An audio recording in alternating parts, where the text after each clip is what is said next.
and welcome to the De-Stress Diet Support Podcast for Week 5 of the De-Stress Diet Plan.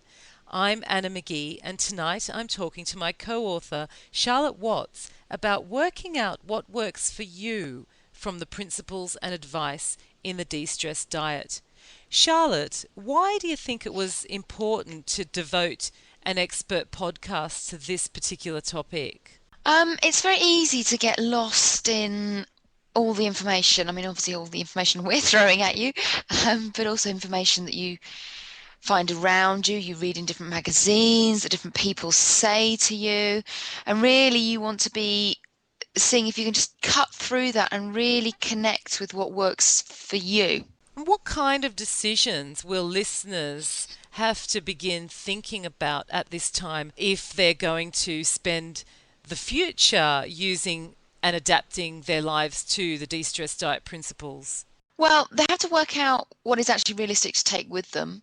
Really, what kind of time have you seen this 6 weeks as? I mean, is it something that you have tried to integrate into your everyday life as it is, or is it something that you've devoted a very specific amount of time where you held back from certain things that you might do, or you really, you made it an exceptional time? Depending on, how you approached it really depends on how you move forward with it.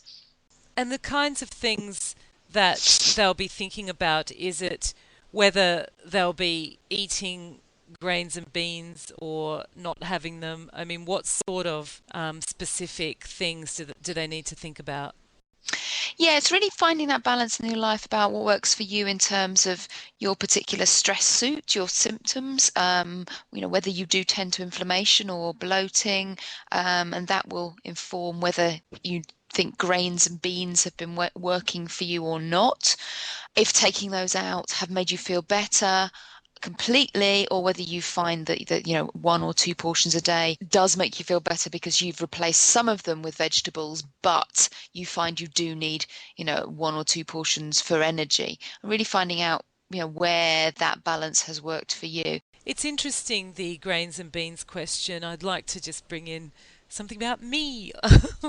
I used to really buy into the idea that brown rice is healthy, buckwheat's healthy, all those whole grains are healthy, but I was always tired. And when I tried the de-stress diet, and I actually for the first 6 weeks stopped eating grains but continued with a serve of beans, and my energy levels just went through the ceiling. I mean, I didn't get my 4 p.m. post-lunch slump anymore, and I stopped being bloated. So that really worked for me. So I suppose it's a matter of sort of trying things and seeing what the result is with your particular body, isn't it? Absolutely. And one of the things about beans is people do tend to cook them in a way that breaks down the anti-nutrients more easily. We tend to cook them a bit more slowly maybe, or we do things like we add garlic and onions and vegetables, things that tend to break down the anti-nutrients in them. You can in particular get the insulin surge that can happen after having grains and beans, these really starchy carbohydrates, is the thing that can make some of us feel quite tired afterwards. So it also depends on how much stress is in your life, how much sugar, and then yes, it's really looking at what that's working and how that's working for you as an individual. What sort of tools have we got to work out what's working for us and what isn't, perhaps in the book or otherwise? Well, very specifically in the book, the progress charts are laid out in order to help you basically give you choices so you can work out what works best for you in terms of charting stuff, monitoring, seeing things over slightly longer periods of time than you might have looked at before. So, often we'll just imagine kind of how we feel over shorter periods of time, like, a couple of hours, but actually looking at things over days, even kind of 3-4 day cycles can give us really good insight into how, say, letting wheat creep into your diet for, more than 1 or 2 days might start to see an effect, 2-3 days later. But often we don't notice what we're doing right there and then in those days, and then connecting it to those cycles. So getting a chance to stand back and see those is really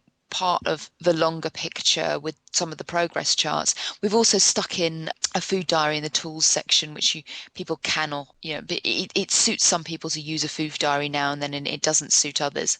If you do, you need to be exceptionally honest with yourself, and really go back to the sugar section in the drinks and snacks and really check where things like sugars are entering the body, because we can start to really fool ourselves with that. What we're tending to think is a treat, but actually we've noticed that they're creeping in as habits. And if you're a journal writer or someone who likes to note things down, do start doing that and keep doing that, and particularly note the things that you see work for you in terms of pulling you back on track again. Because this is what happens. I mean, you've been through this, that the more you learn to get yourself back on track again without beating yourself up, the more you go, oh yeah, look, I had a bad day, and then you shrug your shoulders and just get back on with it again. The more you do that, the more you can do that, because the less stress actually not doing things perfectly causes you. Yeah, that adaptability thing it has become really high on my list of priorities, because I used to think, well, if I can't follow all of these diets to the letter, then I'm not going to do anything at all. But then it's funny, I read this quote and I honestly don't know where it came from. I think it might have even been something as illustrious as Men's Health magazine, not Shakespeare, but it said something like, don't stop what you can't do from doing what you can. And Yeah, absolutely. I thought to myself, there's so much that I can do. For example, I can fit in, even on deadline days, I can fit in 10 minutes of yoga that are going to help me center my mind and write better, be a better wife, be a better friend, and basically get it all done. So if I can't do 90 minutes of yoga, maybe, that's how it needs to be that day. Oh, absolutely. And that's a real yogic principle, is not stealing from yourself. Not, and this is a real thing about not wasting energy either. So you're wasting all that energy thinking about things that you should be doing. And it's so much better to be able to achieve something rather than waste all that energy beating yourself up on all the things you're not doing. If I find a minute where I go, okay, in this minute, I'm just going to be in the present. I'm just going to sit, breathe, be in the present. Just having that shift, and also making the decision to have that shift, is really, really crucial. And some days that can be all I manage, but you can find space in, one or two breaths. It doesn't have to be earth shattering, sitting, meditating for hours and hours. So, in the face of this life, you have to really stop giving yourself a hard time. So I think that's a really important message, is don't beat yourself up, because when you've got a healthy lifestyle, you can always default back to it. Oh, yeah, absolutely. I mean, this know thyself thing is so important. I know what I'm like, in terms, at the moment, for instance, I've got a teething toddler and waking up through the night, yeah, blah, blah, which means that I get properly shockingly tired in the day when I've got to do stuff. Now, I know that my first thing would be to just turn to cake. That's my kind of, default mixture of wheat and sugar that really gives me that immediate happy, but makes me feel kind of terrible later. In order to manage that, I know I'm at the point at the moment where this 40 grams of dark chocolate a day works for me. And I know I'm going to, do that for probably the next couple of days until things get a bit better, and then can wean off again. But that having that little kind of halfway pit stop really helps, because it says to you, okay, I do get to treat myself a little bit, and in a way that doesn't mean I have to really expend lots of energy going, no, I can't have that. But I'm also don't feel like I'm completely out of control. There's a key principle in the de-stress diet that might be fitting here, which is about just before you eat something, or whether you're asking yourself, should I do yoga or lie on the sofa, about asking yourself, rather than how will this make me look, or is this good or bad, how will this make me feel? Absolutely. And the first thing you do within that is identify that.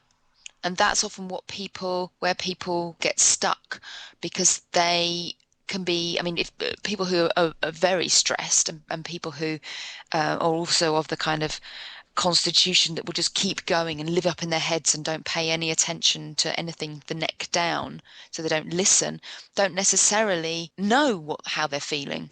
So part of the tools we've given you, and part of actually coming down out of the stress response and breathing and stopping and being mindful, is about being able to feel and being able to listen to what you feel.